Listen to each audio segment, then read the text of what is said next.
প্রিয় ভিউয়ার্স, আপনাদেরকে আজকে দেখাবো একটি কিয়ামের ইন্ডাকশন কুকার। এটির প্রবলেম হচ্ছে ই2 ইরর। যদি কোনো ইন্ডাকশন কুকারে ই2 ইরর আসে তাহলে এর কিভাবে সমাধান করবেন বিস্তারিত জানতে সাথে থাকুন আমাদের পুরো ভিডিওতে। আপনারা দেখতে পাচ্ছেন দুটি রেজিস্টর, এটা হচ্ছে 820 কে রেজিস্টর এবং আরেকটা হচ্ছে 330 কে রেজিস্টর। এটি নেগেটিভ লাইনের সাথে থাকে। প্রত্যেকটা ইন্ডাকশন কুকারে এই দুইটা রেজিস্টারের সমস্যার কারণেই ই2 ইররটা আসে বেশি।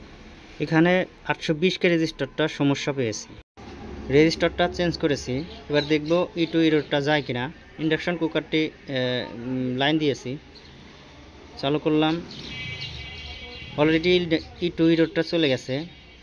এবার দেখব পানি গরম হয় কিনা, একটু অপেক্ষা করব পানি গরম হওয়ার জন্য। দেখুন পানি গরম হয়েছে। সবাইকে ধন্যবাদ।